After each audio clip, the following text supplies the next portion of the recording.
natin is about personal hygiene. Para po magbigay kaalaman, tinatawagan ko po ang ating pong nurse mula po sa Municipal Health Office, ang Health Education and Promotion Officer Designate. Palakpakan po natin si Nurse Andrea Rodriguez. Ayan, so good morning! Ay, walang energy. Monday na Monday, walang energy. Dapat may energy para yung biyaya lumalapit. Ulit, good morning! Good morning! Ayan, so good morning po sa inyong lahat. So, napakilala na po ako, pero pwede niyo po akong tawagin bilang Nurse Andeng. Ayan, ayun, ayos pa. So, pag-usapan po natin ang unang topic natin today, which is personal hygiene. Ayan, so bakit po kaya importante ang personal hygiene para po sa mga katulad po nating may mga food businesses? Bakit po kaya importante? Sige, ano po ba ang personal hygiene? Meron po bang may idea kung ano ang ibig sabihin ng personal hygiene? Walang tumitingin sa akin. Ba't kaya? Ayan. Sige, hindi ako magtatawag. So, ang personal hygiene, ayan. So, ito ay isang kondisyon kung saan pinopromote natin ang mga sanitary practices, so ang pagiging malinis sa ating mga sarili. So, hygiene is a science concerned with the prevention of illness and maintenance of health according to WorldNet or Princeton University. So, ang personal hygiene ay isang kalagayan o isang kaalaman o isang gawain ng isang tao kung saan pinahalagahan niya at pinanatili niyang malinis ang kanyang sarili. Bakit importante yung pangangalaga sa sarili o pag-maintain po ng ating kalinisan sa ating katawan? It is important to know or understand and practice good personal hygiene for as early as childhood para ma-ensure natin na meron tayong healthy lifestyle o maayos na gawain sa araw-araw up until the stage of puberty and adulthood. So sabi nila, ang pangangalaga sa sarili o pagiging malinis sa sarili, dapat nagsisimula daw yan habang tayo ay bata pa. Bakit po kaya? Wala pa din. Ayan. So, sige, mamayang tatawag ako. Bakit po kaya habang bata pa, dapat tayo po ay nasasanay na malinis sa ating katawan? Pansin niyo po ba, habang bata pa ang isang tao, kapag palagi niyang ginagawa, nakakasanayan niya, unconsciously or hindi niyo napapansin habang tumatanda, ginagawa na ng ginagawa. Nakuha po ba? Ayan. Mabilis po ba ako magsalita? Okay lang. O bagalan ko pa? Tama lang, ayan. So, ang personal hygiene ay hindi lang po tungkol sa dapat malinis ang aking katawan. No, dapat ganun lang. Pero isa-isahin po natin ano yung mga specific parts or some parts po na importanteng dapat bigyan po natin ng pansin. Pero in generally, dapat lahat po ay buong katawan. So, first is keeping hands clean. Kapag sinabi pong keeping hands clean, ano po yung pumapasok dito? Anong practice yun? Paghuhugas ng kamay or sa English ay hand washing. So alam niyo po ba ng inyong mga kamay ay may mga germs, bacteria, and viruses nang hindi po natin nakikita. So pamagitan lang ng mga naked eyes po natin, hindi natin makikita na meron pala tayong dala-dala. Even ngayon, panigurado, meron. No? So, marami tayong mga daladalang bacteria and viruses o kung germs man, no? Na maaaring mag-spread from person to person or from surfaces to people, no? Kailan siya naipapasa? So, ito po yung mga example po natin. So, kapag hinawakan nyo ang inyong kamay, ilong, at ang inyong bibig na hindi nyo hinuhugasan ng inyong mga kamay. So, ibig sabihin, maaari nating may pasa ang dumi o ang germs kung hindi hugas ang ating mga kamay kapag hinawak natin to o tinouch po natin to sa part ng ating katawan o sa other surfaces. Paano rin po tayo makakapagpasa ng germs o ng dumi? So kapag tayo po ay nagpe-prepare o naghahanda o kumakain ng pagkain or umiinom ng madumi ang kamay, no? Napansin niyo po ba, 'di ba may mga pagkain na mabilis mapanis? No, maaring dahil sa temperatura ng environment or maaring contaminated siya dahil sa dumi o sa germs, no? So sunod po ay touch surfaces or objects that have germs on them. So generally speaking, iyon, paano natin siya napapasa? Basta kapag madumi ang ating kamay, ihahawak natin sa malinis na surface o parte ng katawan, maaari tayo makapag-transmit o makapag-transfer po ng germs.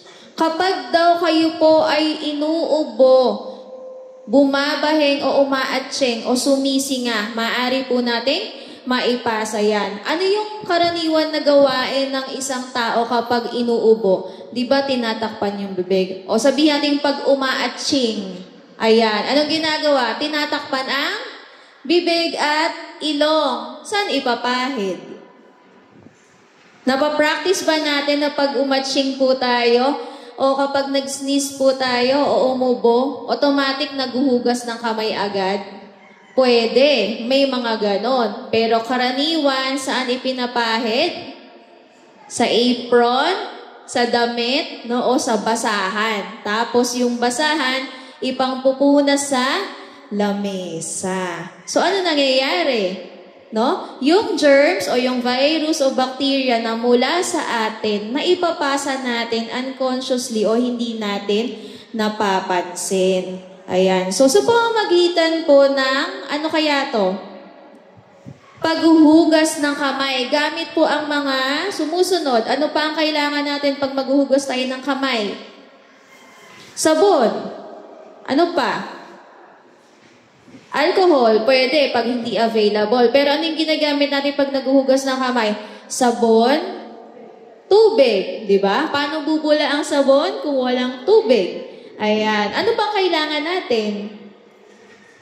Siyempre, kamay. Tama nga naman si ma'am. Anong huhugasan natin? Ayan. So ano pa?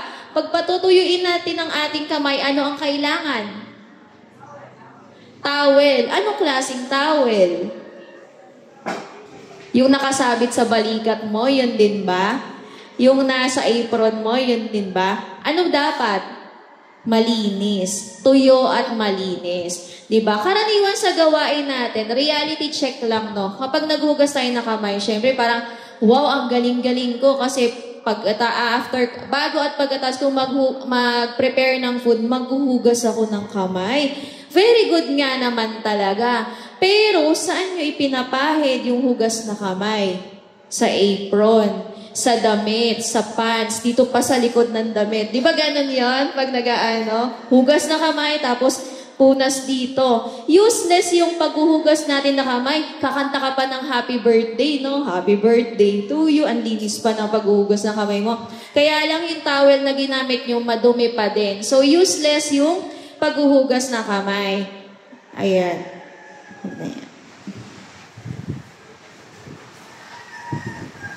Ayan. So, ang hand washing is one of the best way to protect yourself and your family from getting sick.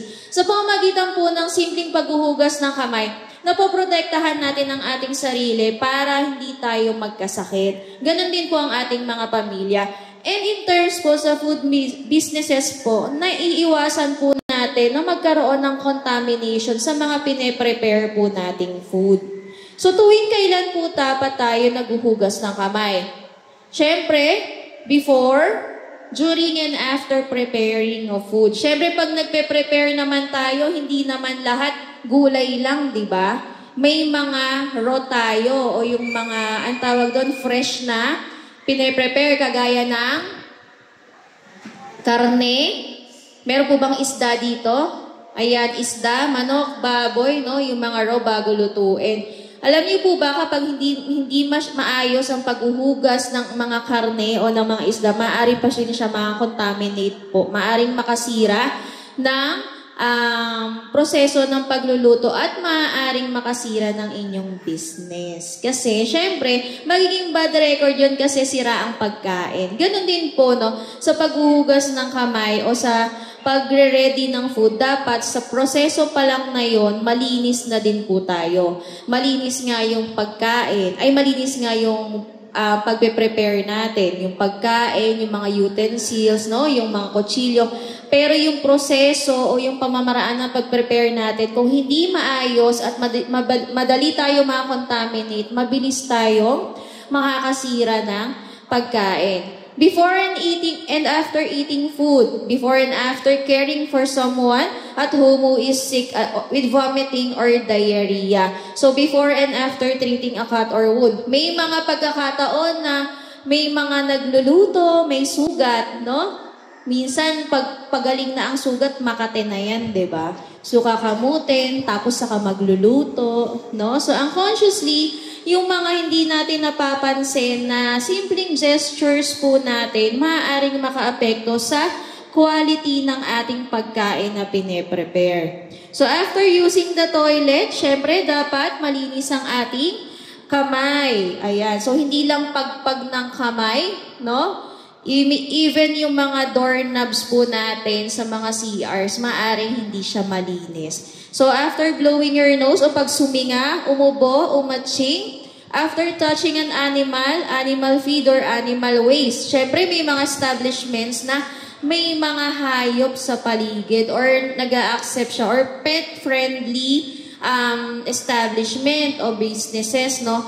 Pero we have to be mindful dun sa mga nagiging alaga natin, especially kapag ikaw ay taga-prepare ng food, no? Syempre, okay lang, maganda yung quality ng services kasi pet-friendly. But then, syempre, kung ikaw yung nagpe-prepare ng food, maging cautious ka kasi kapag hahawa ka ng hayop o magdadampot ka ng dumi ng hayop around your businesses, make sure na malinis ang inyong mga kamay. So, maaari kasing siya pa yung maging cause ng contamination po ng inyong pagkain. So, after touching garbage, yung mga nagtatapon po ng basura, ayan, hugas ng kamay. Sabi nga po nila, kapag hindi available po ang tubig at sabon, ano ang pwede? Alcohol or hand sanitizer. At least ilang percent po ng alcohol? At least 60% ng alcohol. Anong alcohol po ba ito? Alfonso ba to? Emperador ba to? Yung ba yung alcohol na sinasabi natin? Yung mga isopropyl, ethyl, no? Yung mga pang sanitize na kamay. Ay baka mamaya kasi may gin na available, gin bilog pa o alcohol to, pwede na tong panghugas ng kamay. No? Dapat yung panglinis po ng kamay. So, ito po yung mga steps kung paano tayo mag-hand wash. So, dito lamang po sa figures na to, ayan, pinapakita lamang po dyan na dapat buong parte ng katawan natin, even kasulok-sulukan po ng ating kamay, dapat po ay nakocover natin sa pagkukuskus o paghuhugas o pagsasabon, no? So, una po dito ay palm to palm. So, ganun lang po siya. At least 15 minutes per steps po. Ay, 15 seconds. Ayan, sorry. 15 seconds per steps. Baka umabot ng 3 hours yung paghuhugas. Ayan, so between fingers po sa gitna. Ayan, ganun. Di ba karaniwan na ginagawa ng mga tao? Ganito lang. Ganun lang, tapos ganun, tapos okay na. Di ba? So, maganda, palm to palm, between fingers, hindi dun matatapos yung paghuhugas ng kamay. Back of hands, yung dito, ayan, dito po. Pagkabilaan, 15 seconds. 15 seconds, hindi 15 minutes, ayan. Base of thumbs, dito. Ayan. So, magkabilaan pa rin po yan. Back of fingers, yung parang, tapos sunod, fingernails, yung mga nasa kuko natin, sa sa mga kuko. Ayan. Kasi syempre, ang kuko natin, may mga tinatagong lupa-lupa yan pag hindi naalagaan. So, wrist, syempre, dito din yan. So, dito. And lastly, sabi ko nga, rinse and wipe dry. Kailangan malinis, hindi yung gamit na pamunas. So, dapat malinis siya. Sunod po natin na pamamaraan ng personal hygiene ay nail hygiene. So, alam niyo po ba na ang trimmed fingernails o yung mga hindi nagugupit ang kuko ay maaaring makaharbor o makakuha po ng dumi at germs at maaaring makakontribute para makapag-spread po ng infection. So, commonly po yung pinworms na tinatawag. Hindi po natin alam yung mga kuko natin, especially kapag ang kuko nyo ay mayayaman sa lupa. No? Yung mga mayayaman sa lupain, may kilay ang mga kuko, maaring meron po siya dalang-dalang pinworms o yung klase ng bulate po na hindi natin nakikita. Ayan. So, to help prevent the spread of germs and nail infections, para maiwasan po natin, syempre, keep your nails short and trim them often. No, dapat palaging malinis at nagugupitan ng maayos ang ating mga kuko. Scrub the underside of nails with soap, yung kanina, yung para sa hand washing, every time you wash your hands. So, clean any nail grooming tools before use. Yung mga nail cutter natin, ano pa ba yung ginagamit sa kuko? Nipper, pusher, ayan, yung mga ganon, no? So, make sure po na malinis. Hanggat maaari, wag na po tayong gumamit ng mga panlinis ng kuko na may kalawang. Kasi kung tayo po ay masugatan at may kalawang yon, maaari pang ma-infect yung sugat. Maapektuhan po yung pag-prepare natin ng food. Sunod, avoid biting and chewing nails. Sino po ang mahilig magngat-ngat ng kuko? Lalo na pag nai-stress, gaganon pa yan, no? Tapos pag may balat na nakausli, anong gagawin? Kakagatin pa yan, no? May mga ganon kasing habit, no? Yung mga mannerisms. So avoid cutting cuticles as they act as barriers to prevent infection. Never rip or bite a hangnail, yung mga balat na excess, yung mga nakausli. So instead, clip it with a clean, sanitized nail trimmer o yung nail cutter. So sa commercial settings naman, kung meron kayong other businesses like salons, no, make sure po na sterilize po ang ating mga gamit. So next po is facial cleanliness. So alam niyo po ba na isa sa tinitingnan ng mga customer ang appearance ng nagtitinda? Tama po ba? Isa yon. Pero hindi naman, yun lang yung nagiging qualification ng isang customer. Pero the more na mas presentable ang nagtitinda o nagpe-prepare ng food, mas dumarami yung dating ng customers kasi maganda yung grooming ng ating mga nagsuserve o yung mga nagsuserve ng food. So, paano natin ma-maintain yung facial cleanliness, no? It is important para sa inyong kalusugan na malinis ang inyong mga muka. So, use soap and clean running water to remove dirt, oil, and unwanted debris from your face. So, para daw mawala ang oil natin o mga langis-langis sa ating mga muka, especially sa mga oily ang muka talaga, no? Ugaliin natin na nalilinisan natin o nahuhugasan natin o nahihilamusan natin ang ating mga muka. So, appropriate facial hygiene practices, hindi lang tungkol to sa skin natin, no? Hindi lang tungkol sa mukha natin, but also properly caring for teeth sa inyong mga ngipin, mouth o sa bibig, eyes, para sa may mga grado ang mata, contact lenses, and ears. So, ibig sabihin, kabuuan ng ating ulo dapat malinis, no? Maganda nga yung skin mo, glass skin ka nga, wala kang pimples, naka-makeup ka, kaya lang yung bibig mo hindi maayos. I mean, yung ngipin mo hindi maayos, no? Hindi malinis, naninilaw pa, may tinga pa, o worst scenario, bad breath ka pa, no? So, makukonsider ba natin as facial cleanliness yon? Siyempre, hindi, kasi ang overall na tinitingnan natin kasama ang oral health, no? Sa mata, sa ears natin, no? Hindi malinis ang ating tenga, no? Kitang-kita na may sapot-sapot pa sa loob, may kulay dilaw pa, no? Hindi siya makakonsider as facial cleanliness. And one of the factor, para po ma-maintain natin yung cleanliness na ating mukha, we have to consider buong parte po ng ating mukha. Nakukuha po? Ayan. So, think before touching your face, no? Bago niyo hawakan ng inyong mga mukha, make sure po na malinis ang inyong kamay din. So, sunod po ay coughing and sneezing. So, ngayon po ay panahon ng trangkaso. Sino po ang nagkatrangkaso?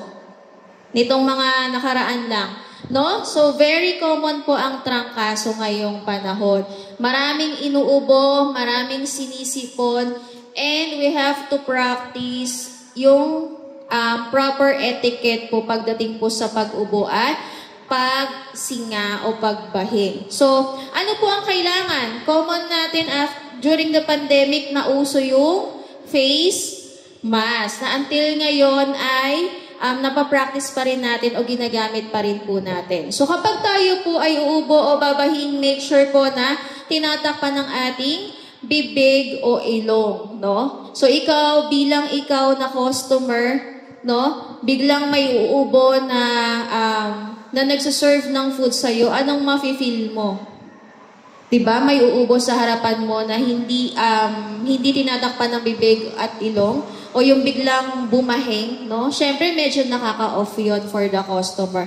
And also, syempre naman, para maiwasan natin yung pagkalat po ng mga viruses and bacteria.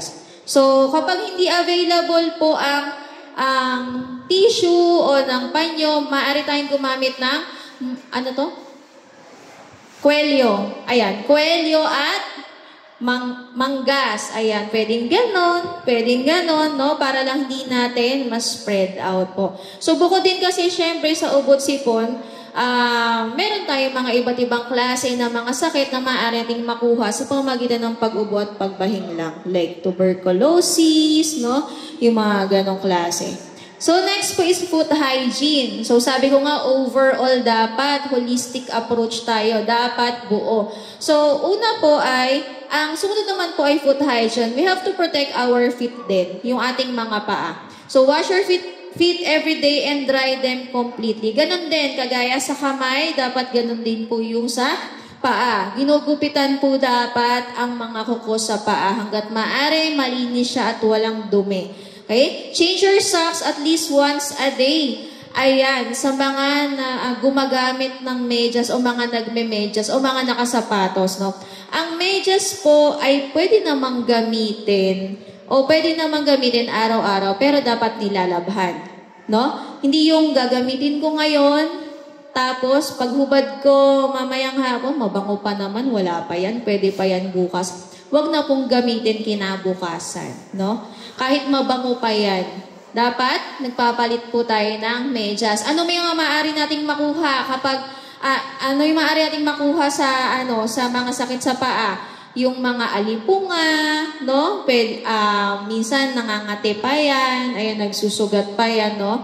So, make sure po na laging nagpapalit po ng medyas, especially sa mga nakasapatos or even yung mga nakachinelas, tapos nakamedyas pa din. Ayan. So, dapat lagi tayong nagpapalit ng medyas. Check your feet regularly for cuts, sores, o yung swelling, pamamaga, dryness, o yung parang nagbibitak-bitak po yung paa, no?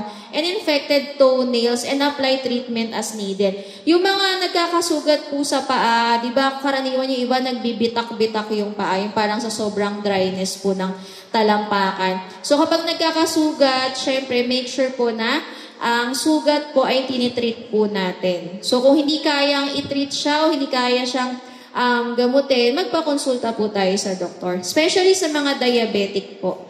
No? Dapat inaalagaan natin na hindi tayo magkakasugat. Kasi for the diabetic patient, syempre mabagal yung healing process ng kanilang sugat. Hair and scalp hygiene, sabi nga sa face, di ba? Syempre, ang approach na rin po natin pati sa buhok at sa ating anit. So, ang scalp po ang ating anit ay nagpo-produce po ng natural oil. Napansin niyo po ba kapag hindi kayo naligo, kunyari, kahapon pa kayo naligo, tapos ngayong buong araw, nagtrabaho kayo kung ano man, kahit wala kayong ginawa masyado na strenuous activity o yung mga mabibigat na activity, pansin niyo po ang ulo po ninyo oily. Ay oily siya na makintab talaga. So, ang anit po natin ay nagpo-produce ng natural oil po yan. So, nakakatulong po yung natural oil na yon o yung sebum na tinatawag para ma-moisturize natin o ma-maintain yung hindi siya mag-dry, no? Para ma-moisturize yung ating skin sa infection. So, ang anit po kasi natin ay part of the skin po. So, some people produce more sebum than others. Nagpo-produce na mas maraming oil sa ulo kumpara sa ibang tao. So, may mga ganong tao po na mas oily yung anit nila. And when the body produces too much na oil sa ating anit, it can build up on your scalp na pwedeng mag-result po into balakubak or dandruff. So, kung mapapansin nyo po kapag sobrang oily yung inyong anit, no? Tapos hindi nawawash, hindi na papaliguan, makate. Kasi naghalo-halo na yung init, yung dumi, yung germs, tapos hindi nyo pa na papaliguan, maaring maging dandruff siya. And worst scenario po, maaring maging ganito siya. Papapansin nyo po kapag kayo po ay nagkabalakubak, tapos kamot ng kamot, tapos kapag nahuhugasan natin, mahapdi na siya. Ibig sabihin po kasi nagkakasugat siya o nagkakasugat ang anit po natin. So, paano natin ma-maintain na maayos ang ating anit, ang ating buhok? So, wash hair regularly with shampoo. Hindi yung pag naligo, okay, tubig, wala nang oil yan, pwede na yan, no? Okay na to. Ayan, so massage your scalp well. I-massage nyo po ang inyong mga anit para yung mga dead skin po ng ating anit ay mawala. May buhok ka man o wala, dapat po naalagaan natin ang ating mga anit. So, rinse well with clean water. Sa mga kababaihan po na mahaba ang bubok and regularly na nagko-conditioner, walang problema. But mind you guys po na ang hair conditioner po hindi naman required gamitin. No? Pero para sa mga long hair po, no, para lang mabilis masuklayan or easier to comb, okay lang naman. But then, hair doesn't need to have conditioner. Pero nasa inyo po yan, para lang mabilis masuklayan. Ayan. So, a shorter hair and avoiding prolonged exposure to the sun would minimize the damage of the hair acquiring needs, yung mga nagkakakuto, no? Yung mga nagkakalisa, no? Kaya dapat lagi inalagaan ng ating buhok o anit. So, use a wide tooth comb for wet hair as it is easier to pull through o para mabilis siyang masuklayan. So, kanya-kanya tayo ng style ng suklay, no? May brush, may malalaki yung ngipin, may maninipis ang ngipin. So, okay lang yon as long na susuklayan natin ng maayos ang ating mga buhok. So, para naman po sa kababaihan, yung menstrual hygiene naman. Pero, syempre, para sa kaalaman na rin po ng mga kalalakihan dito. Sana yun? Ayan.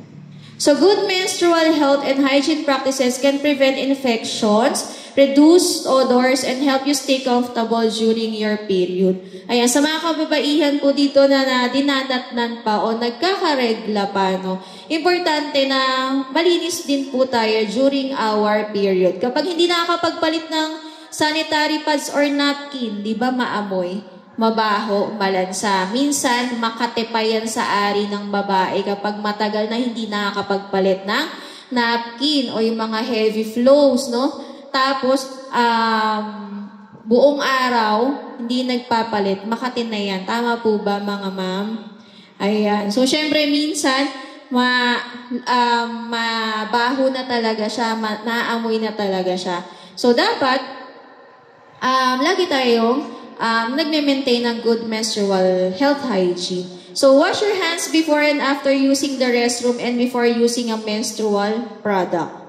So, itapon po ang ating used napkins po o menstrual products ng maayos. So, paano? Hindi yung pagkapalit ng napkin, okay, roll mo lang yung napkin mo, tas lagay mo na. Siyempre, open pa yan, di ba? Bubuka pa yan. So, i-wrap po natin siya with toilet paper or tissue or kahit papel, no? Or any materials, and then saka nyo po itapon sa basurahan. Do not flush menstrual products down the toilet. Huwag nyo pong ipa-flush ang inyong mga sanitary pads sa inodoro po. So, for the sanitary pads, change sanitary pads every few hours. Dapat po nagpapalit palagi. gaano man yan kahina o kalakas dapat nagpapalit. And change them more frequently if your period is heavy. So, yun lamang po yung para sa personal hygiene natin. So, ang personal hygiene po, o ang pagiging malinis po ng isang taong may business po, pagdating po sa pagkain, ay malaki ang impact sa ating mga customers, no? Kung maayos ang